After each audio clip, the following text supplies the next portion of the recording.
Meditábamos en estos días la santidad del alma y cuerpo de la Virgen María, pero dicha meditación debe ser completada con el misterio de la Inmaculada Concepción.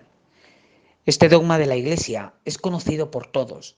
Sabemos bien qué quiere decir y qué significa, pero vamos a adentrarnos un poco más en este misterio.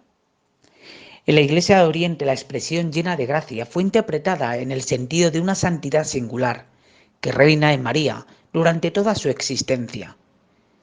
Inaugura ella así la nueva creación. Tanto en Lucas como en la tradición y el magisterio de la Iglesia ven en el protoevangelio, esto es, en Génesis 3:15, como una fuente de la escritura de la verdad de la Inmaculada Concepción.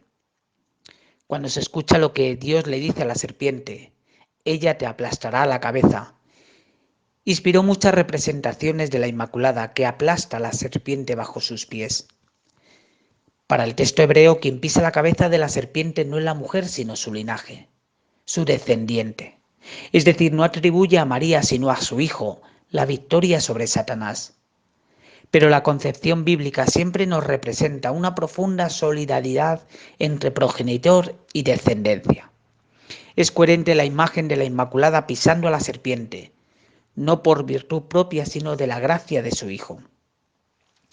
Además, el texto bíblico habla de una hostilidad expresamente establecida por Dios, que tiene gran relevancia al contemplar la santidad personal de la Virgen María.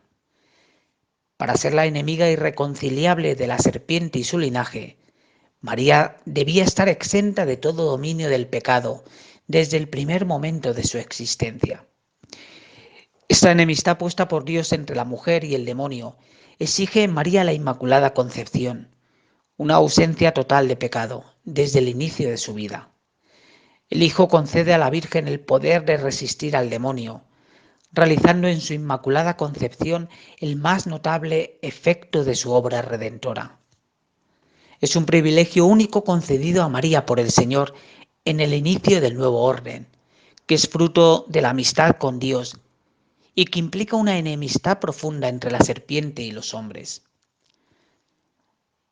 Podemos escuchar en el Apocalipsis: está encinta y grita con los dolores de parto y con el tormento de dar a luz, remitiéndose así a la Madre de Jesús al pie de la cruz, donde participa con el alma traspasada por la espada, en los dolores del parto de la comunidad de los discípulos.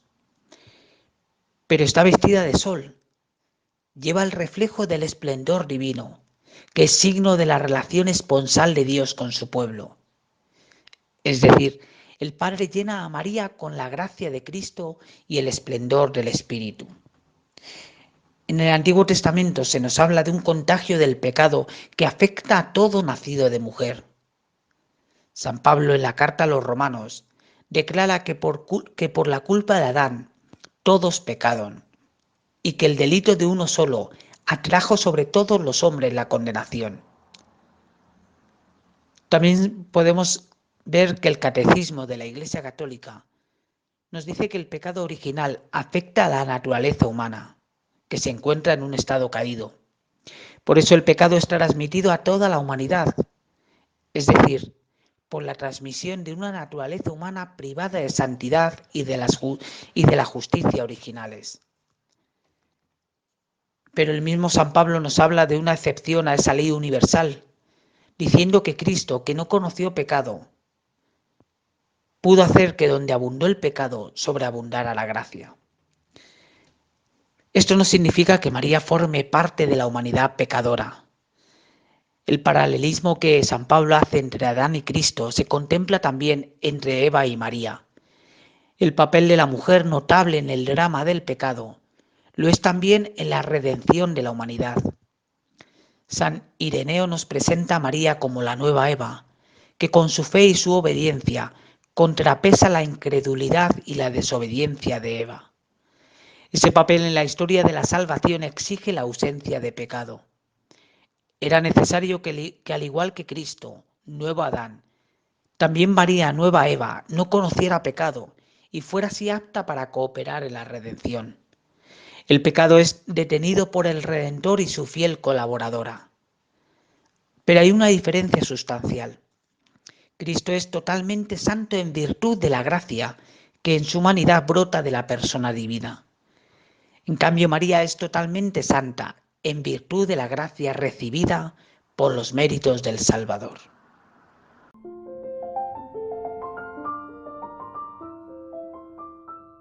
Hola, he hecho esta flor para María y para que nos cuide en esta pandemia. Y ahora le voy a decir un Ave María en su mes. Dios te salve María, llena eres de gracia, Señor es contigo. Bendita tú eres entre todas las mujeres y bendito es el fruto de tu vientre Jesús.